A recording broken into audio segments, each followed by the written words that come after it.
In this video, I want to show you how I wrapped this little box of Junior Mints to make it look like this. You can do this with pretty much any size and type of candy bar or box candy, anything that you want to give. The first thing you're going to do is you're going to find your measurements depending on the size of your treat.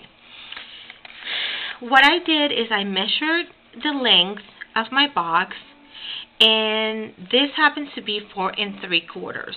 Then I needed to know how long of a piece of paper or cardstock I needed to wrap around. So what I did is I measured one of my sides, and this is about 2 inches, so you have 2 of them, so 2 and 2 is 4. And then the other one is 1 or 3/4 of an inch.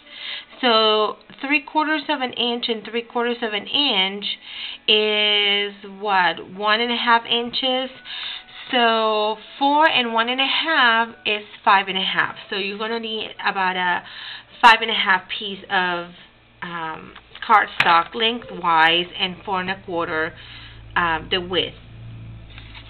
When I cut my paper at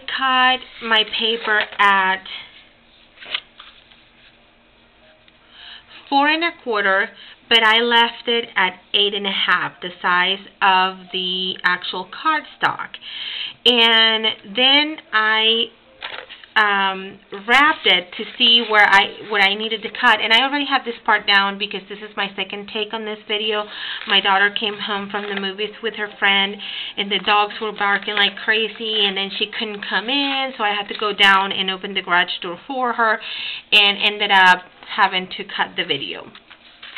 But what I did is I took my piece of cardstock and I held it against my box this way, just leaving about 1/8 of an inch, and with my fingers I ran my fingers here to make the crease where the cardstock needed to be folded. Then I set it down, and then I made my crease, and I did the same thing, and then went around and did the same thing, and here, and did the same thing, and one more time here. Once I got to this part, then I realized, okay, that's where I need to cut my paper. So that's where I cut it. And then what I'm going to do is I'm going to take a piece of score tape, and I'm going to add this to the edge of one of the flaps, and you can do this one or this one. It doesn't really make a difference. And then I'm going to wrap my box around again, take the backing of the tape off, and close the box. And then you have your sleeve. Now for the decorating part of this, I took a piece of red cardstock that was 1/8 of an inch smaller all the way around than this. And then a piece of white cardstock that was 1/4 of an inch smaller than the red. So my red measures 1 3/4 by 4 5/8. And I'm going to add that to the front of my box.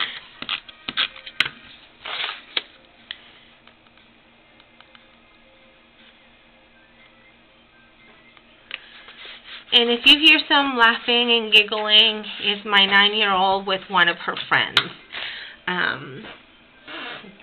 They're downstairs playing, but you know kids, they can get a little loud. So you have to excuse me.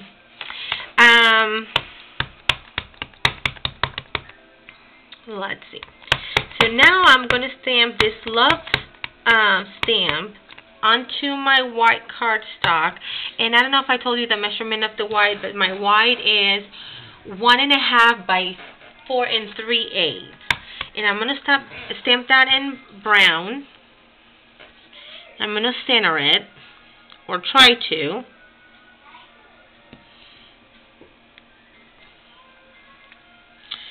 pretty good. And with red ink, I'm going to go ahead and stamp on a piece of scrap. I'm going to stamp the center that I'm going to put on my love.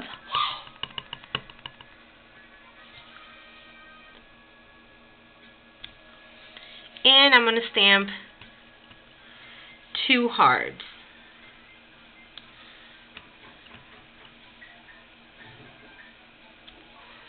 Okay.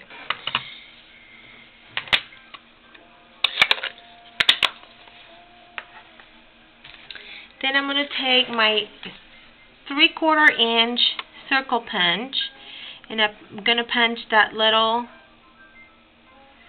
circle.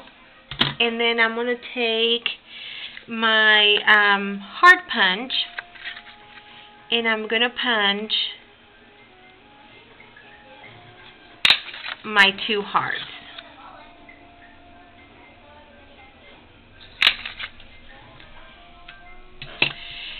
And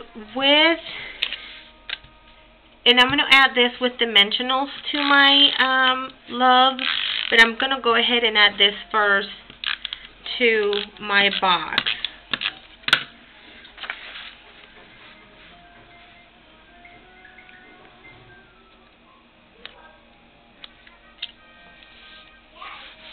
Okay.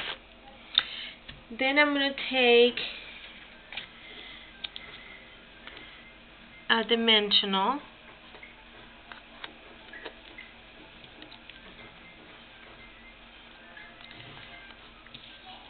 and then I have to take another one and kind of cut it in half because the hearts are really tiny.